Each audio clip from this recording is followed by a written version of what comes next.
একদিন কলেজে না আসাতে ওরা জানতে পারেনি কালকে বসন্তবরণ অনুষ্ঠান হচ্ছে।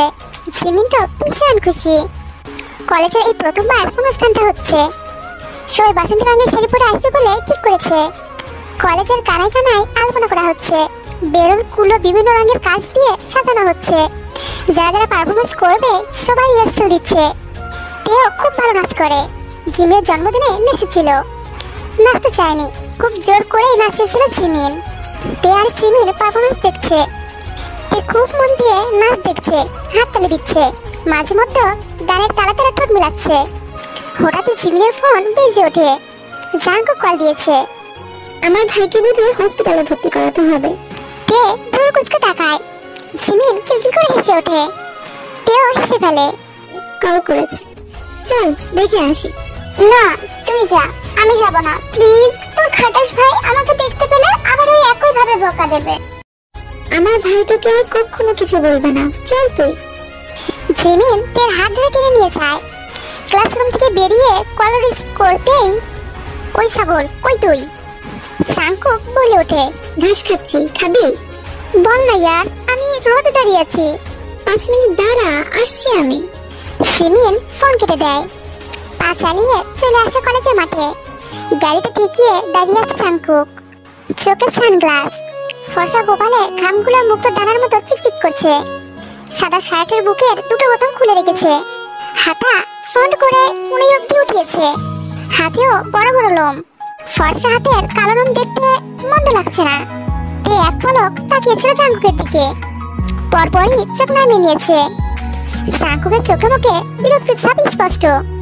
হবে নাই বা কেন, বিদেশে বাবু তো, তার কি আর রোদে মজা লাগবে? সেমিনার থেকে থেকে সোজা হয়ে দাঁড়ালো জাঙ্কুক।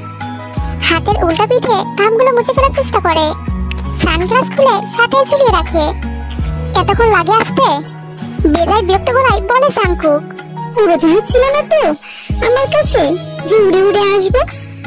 নিজের ওড়না দিয়ে জাঙ্কুকের কপালের ঘামগুলো মুছে দিতে দিতে বলে জিমিন। অন্য সময় হলে জাঙ্কুক ছেড়ে দিত না, কিন্তু এখন মুড ভালো আছে তাই তর্ক করলো না।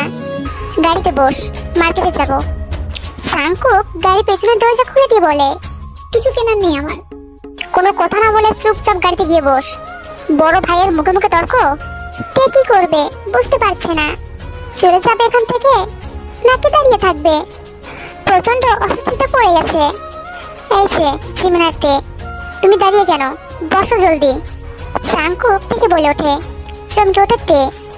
আসলে এটা ও এক্সপেক্ট করেনি জাঙ্কুকের থেকে। জাঙ্কুক ব্রু কুচকে তাকায় তের দিকে। বুঝলাম না, ধমক দিলে কেঁপে ওঠো, ডাকলে কাঁপো, মিষ্টি কথা বললেও কাঁপো। আচ্ছা কাঁপাকাঁপি রোগ আছে নাকি তোমার? বুকে হাত গুছে সোজা হয়ে দাঁড়িয়ে বলো জাঙ্কুক। তে কি বলবে বুঝতে পারছে না। প্রচন্ড নার্ভাস সে। তার গলা শুকিয়ে কাঠ হয়ে গেছে। কিছু কি বলছি আমি? জাঙ্কুক এবার গম্ভীর করে বলে। তে জিভ দিয়ে ঠোঁট ভিজিয়ে নেয়। আমাকে বাসায় যেতে হবে, আম্মু তাড়াতাড়ি বাসায় ফিরে যেতে বলেছে আমাকে। মাথা নাড়িয়ে রিন রিনিয়ে বলে তে, আই নো দ্যাট, ইভিন আমাদেরও বাসায় যেতে হবে। সো পাকামি বাদ দিয়ে দ্রুত বসে পড়ো। শুধু পাকনামি, গুরুজন মানেই না যেন। বলতে বলতে ড্রাইভিং সিটে বসে পড়লো জাঙ্কুক। তে ভেজা বিড়ালের মতো জিমিনার পাশে বসে পড়ে। জিমিন আপাতত সাজুগুজু করতে ব্যস্ত। জাঙ্কুক সিট বেল্টে বেঁধে গাড়ি স্টার্ট করে। কয়েক মিনিটের ব্যবধানেই চলে আসে শপিং মলে। ইয়া বড় শপিং মল, কয়তলা হবে? তে জানালার কাচের ফাঁকে মাথা বের করে গুনতে থাকে। 8 তলা অব্দি গোনার পরই জাঙ্কুকের ডাক কানে আসে। প্রবলেম কি তোমার বলবে প্লিজ? এই গাড়িতে উঠতে চাইছো না, এখন নামতে চাইছো না, কি করতে চাও তুমি? জাঙ্কুক পিছনে ঘুরে বলে। তে পাশে তাকিয়ে দেখে জিমিন নেমে গেছে। শুকনো ঢোক গিলে মাথার ওড়না ঠিক আছে কিনা চেক করে নেমে পড়ে তে। তোর তের হাত ধরে রাখ, আবার হারিয়ে গেলে বলবি ভাইয়া আই হেট ইউ, তুমি আমার তেকে কিডন্যাপ করেছো। জিমিনের নকল করে বলে জাঙ্কুক। খিলখিল করে হেসে ওঠে জিমিন। তেও ঠোঁট চেপে হাসে। 3 তলায় বড় এক শাড়ির দোকানে আছে ওরা।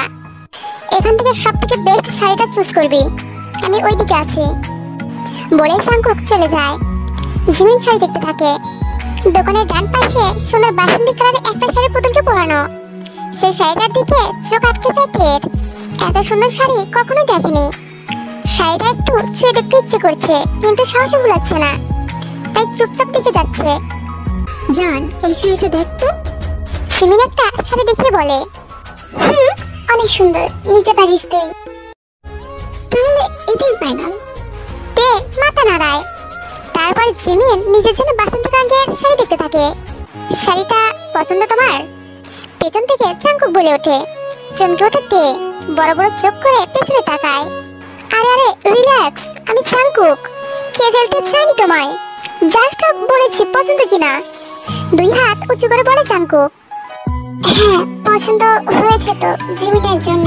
জিমিন, এই শাড়িটা নিতে পারিস তুই, খুব ভালো দেখাবে তোকে। চাঙ্কুক পুরো কুচকে তাকিয়ে থাকে। জিমিন সে শাড়িটা দেখতে থাকে। সত্যি শাড়িটা খুব সুন্দর। চাঙ্কুক চোখের ইশারায় জিমিনকে বলে শাড়িটা তের জন্য নিতে। জিমিনের ভাইয়ের প্রতি এক রাশ ভালোবাসা জমা হয়। ইচ্ছে করছে জাপটে জড়িয়ে ধরতে। তে, এই শাড়িটা তোকে ভীষণ সুন্দর লাগবে। তের মাথায় ঘোমটা টেনে দিয়ে বলে জিমিন। তে লজ্জা পায়। জিমিনা প্লিজ, তুই তো বোঝ। জিমিন বুঝে যায় ওর কাছে টাকা নেই, তাই এমন করছে। তখন জিমিন তের কানে কানে ফিসফিস করে বলে, তুই আমাকে প্রতিদিন 1 ঘন্টা করে পড়া বুঝিয়ে দিস না? দিস তো। কেন দিস? কারণ তুই আমাকে ভালোবাসিস, আমিও তো তোকে ভালোবাসি। তোকে এই শাড়িটা গিফট করে দিতে পারি না? বল তুই। শাড়িটা না নিলে আমি আর তোর কাছে কখনোই পড়বো না। জিমিনের এইগুলো কথায় তে কিছু বলার মতো খুঁজে পায় না, বাধ্য হয়েই নিয়ে নেয়। অন্যদিকে চাঙ্কুক এইগুলো দেখে মিটে মিটে হাসতে থাকে। তে শাড়িটা নিয়ে নিয়েছে। জিমিন তো মহা খুশি। জাংকুক তার গার্লফ্রেন্ড আয়ুর জন্য কিনেছে শাড়িটা। জিমিন আগেই সন্দেহ করেছিল, কিন্তু কিছু বলেনি। এখন সে শিওর হয়ে গেল। তেকে রিকশায় তুলে দিয়েছে জাংকুক। মেয়েটা হেঁটেই যাবে বলছিল। জাংকুকের ধমক খেয়ে রিস্কোয় চলে গেছে সে, কিন্তু তের শাড়িটা রেখে দিয়েছে জিমিন। জিমিনের ধারণা তের মা তাকে এই শাড়ি পরতে দেবে না। আপাতত জাংকুক গাড়িটা একটা রেস্টুরেন্টের সামনে থামিয়েছে। এই রেস্টুরেন্টেই অপেক্ষা করছে আয়ু জাংকুকদের জন্য। জিমিন, নামতে বললাম তো তোকে। জিমিন তো রেগে জাংকুকের দিকে চোখ পাকিয়ে তাকায়।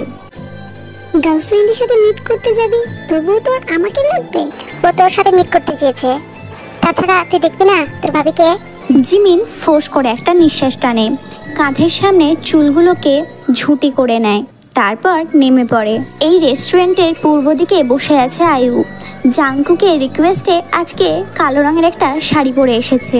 ফিনফিনে পাতলা কালো রঙের শাড়ি, হাত কাটা ব্লাউজ, পিঠের সামনে চুল, তাও আবার কিনা ব্রাউন কালার করা। চোখে কাজল দিয়েছে আয়ু, কিন্তু জাংকুকের তবুও কেন জানি না মায়াবী লাগছে না আয়ুকে। মুখে গাঢ় মেকআপ, ঠোঁটে টকটকে লাল কালারের লিপস্টিক। জাংকুক কেন জানি না আয়ুকে দেখে মুগ্ধ হতে পারে না। মুগ্ধতার ছিটে ফোঁটাও নেই এই মেয়েটার মাঝে। না চাইতে তবুও ঠোঁটের কোণের হাসিটা চওড়া করে এগিয়ে যায় আয়ুর দিকে। সরি, লেট হয়ে গেল। জাংকুক আয়ুর মুখোমুখি বসতে বসতে বলে। জিমিনও জাংকুকের পাশে গিয়ে বসে। ওকে, হেসে বলে Ayu. Meet my little sister Park Jimin. জিমিনের পিঠের ওপর নিজের হাত পরম অধিকারের সাথে রেখে বলে জাংকুক। হ্যালো পার্সি। হাই, তুমি আমার জিমিন বলেই ডেকো। Nickname Jimin. Okay Jimin. আমি আয়ু, অনার্স 2nd ইয়ারে পড়ছি। আমি 1st ইয়ার। জিমিনের আয়ু মেয়েটাকে বেশ ভালো লেগেছে।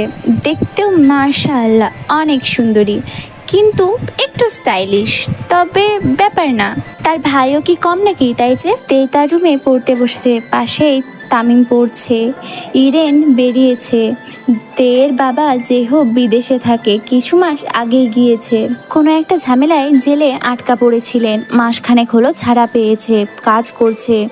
আজকে মাস পূর্ণ হয়েছে, টাকা পাঠিয়েছে কিছু, সেই টাকা তুলতেই গেছে ইরেন। 8টার দিক করে বাসায় ফেরে ইরেন। ভীষণ খুশি আছে।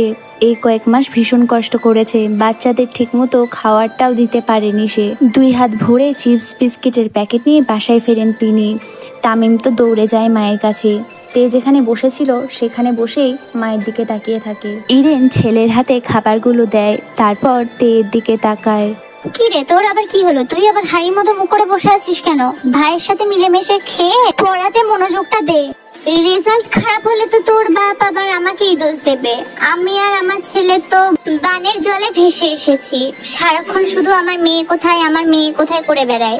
কালকে তো শামীম চাচার ফোন থেকে বাপের সাথে কথা বলে নিস। পাগল হয়ে গেছে এসে মেয়ের সাথে কথা বলতে না পেরে, বুঝেছিস? নে এখন খা। আমাদের ইরেন তো সেখান থেকে বকতে বকতে চলে যায়। তে ঠোঁটের কোণে হাসি ফুটে ওঠে। কতদিন বাবার সাথে কথা বলা হয় না, মা বলে ডাকা হয় না।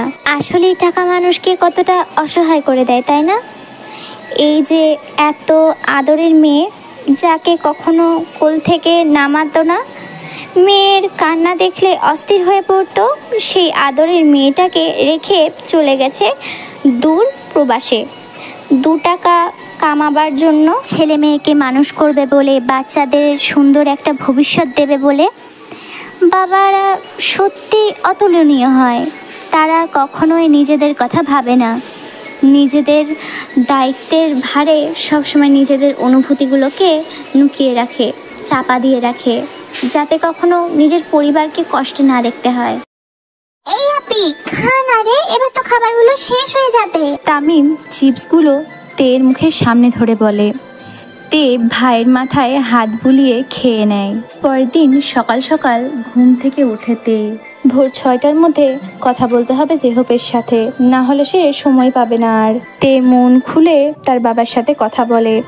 ইরেনকে পই পই করে জেহপ বলেছে একটা ফোন কিনতে, তা আবার আজকে আর কোনো কাজ করতে হবে না তেকে। ইরেন করে নেয় নিজেই।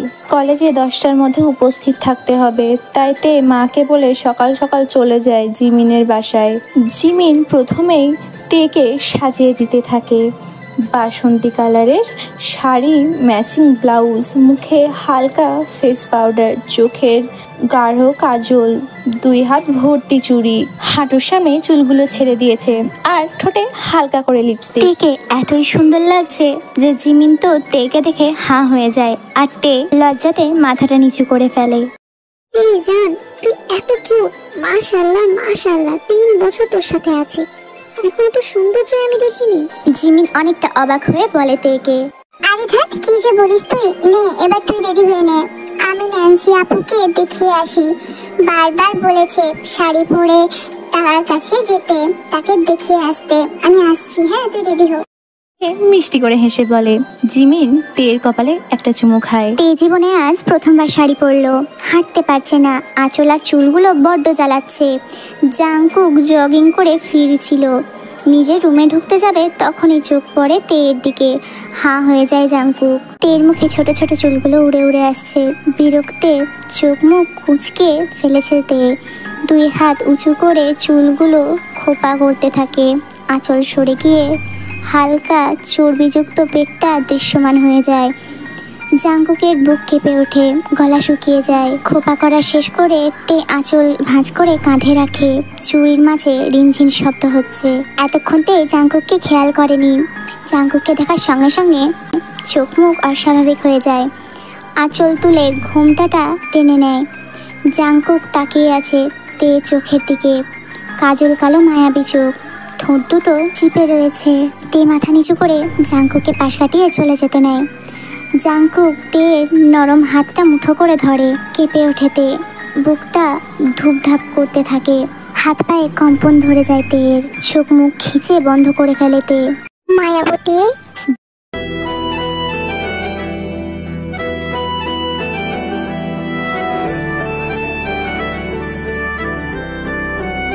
জাংকুক তের ভয়ার্থক মুখের দিকে তাকিয়ে শব্দ করে বলে ফেলে। পিট পিট করে চোখ খুলে তাকায় তে জাংকুকের পানে।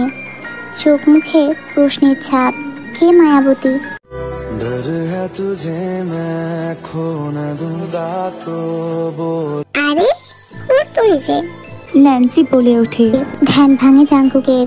ছেড়ে দেয় তের হাত। তে চমকে ওঠে। বুকটা এখনো টিপটিপ করছে। এইটুকুনি সময়ের মধ্যে ঘেমে গেছে তে। জাংকুক এদিক সেদিক তাকিয়ে লম্বা একটা নিঃশ্বাস টেনে নিজেকে স্বাভাবিক করার চেষ্টা করে মাত্রই জি দৌড়ে এসে তের মাথা থেকে পা পর্যন্ত ঘুরে ঘুরে দেখতে থাকে। সিরিয়াসলি তুই নাকি তেরুপে হয়ে পড়ি? তুই আন্দাজও করতে পারবি না তোকে কতটা প্রিটি লাগছে। জাস্ট অসাধারণ। উত্তেজিত হয়ে তের মাথা থেকে ঘোমটা খুলে চুলগুলো ছেড়ে দিতে বলে ন্যান্সি। তে তো অনেকটা লজ্জা পেয়ে যায়। চুল আর আঁচল একসাথে সামলাতে গিয়ে হিমশিম খেয়ে যাচ্ছি আমি আপু। রিন রিনিয়ে বলে আমাদের তে। একজন বডি কাটার কথা হলে এগুলো সামলানোর জন্য। গম্ভীর গলায় বলে ওঠে জাংকুক। তে কপাল কুঁচকে ফেলে। তুই হয়ে যা বডিগার্ড। এমনিতেও তো আমরা কাঠে ঢেকি তুই, তাও একটা কাজে তো আসবি। ন্যান্সি জাংকুকের কথার উত্তরে বলে ওঠে, আমি বডি কাট হলে তোদের তেরানি আমাকে সামলাতে পারবে না। বলেই জাংকুক রুমে ঢুকে যায়। তের গা কাঁটা দিয়ে ওঠে। ন্যান্সি কথার মিনিং বুঝতে পেরে ভ্রু কুঁচকে ফেলে। বদমাস ছেলে। বিড়বিড় করে বকা দেয় ন্যান্সি জাংকুককে। তে চল, আমি তোর পিক তুলব। তোর ভাই আমার একটা ডিএসএলআর ক্যামেরা কিনে দিয়েছে ফটোশুট করার জন্য। ভাবছি তোকে দিয়ে শুরু করব। চল চল। ন্যান্সি তের হাত ধরে টেনে নিয়ে যায় ফটো তোলার জন্য। আসলে আয়ু মেয়েটার সাথে জাংকুকের সম্পর্ক 5 বছরের। 2 বছর ফ্রেন্ডশিপ আর 3 বছর রিলেশনশিপ। মূলত জাংকুক বিদেশে যাওয়ার পরই রিলেশনশিপ হয়েছে দুজনের। আগের আয়ু আর এখনকার আয়ুর মধ্যে আকাশ পাতাল পার্থক্য।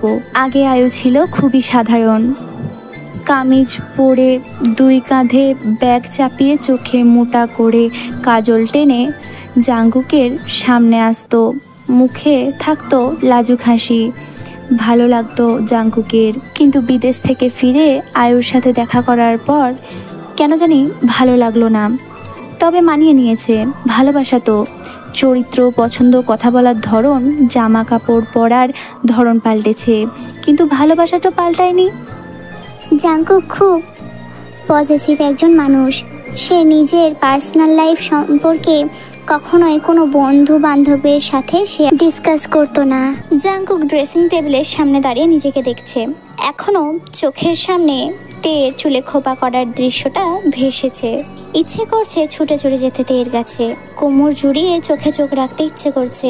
কয়েক মিনিটের ব্যবধানে কি হয়ে গেল এটা? জাংকুক কি তবে ক্রাশ খেলো? এমন তো কখনো হয়নি তার সাথে। কি আছে ওই মেয়েটার মাঝে? কি করলো ওই মেয়েটা জাংকুকের সাথে? চোখ বন্ধ করে জোরে জোরে নিঃশ্বাস টানছে জাংকুক। অদ্ভুত এক যন্ত্রণা হচ্ছে। বুকটা এখনো কাঁপছে, হৃৎপিণ্ড লাফাচ্ছে। অদ্ভুত সব ইচ্ছেরা মস্তিষ্কে হানা দিচ্ছে। কাউকে একবার দেখেই এমন হতে পারে? এই মেয়েটাকে তো আগেও দেখেছে জাংকুক, তবুও কেন এমন মনে হচ্ছে আজকে? প্রথম দেখলো। নিজেকে শান্ত করতে ফোন হাতে তুলে ব্যালকনিতে যায় জাংকুক। উদ্দেশ্য আয়ুর সাথে কথা বলে মনকে শান্ত করা। আয়ুকে ভিডিও কল দেবে। তখনই চোখ পড়ে বাগানে। সেখানে তেকে বিভিন্ন ভঙ্গিতে দাঁড় করিয়ে পিক তুলে দিচ্ছে ন্যান্সি। মেয়েটাও খুব সুন্দর পোজ দিচ্ছে, খিলখিল করে হাসছে। আয়ুকে কল করার কথা ভুলেই যায় জাংকুক। রেলিংয়ে 2 হাত ঠেকিয়ে মনোযোগ দিয়ে দেখতে থাকে তেকে। তে চল চল, এমনিতে অনেকটা লেট হয়ে গেছে।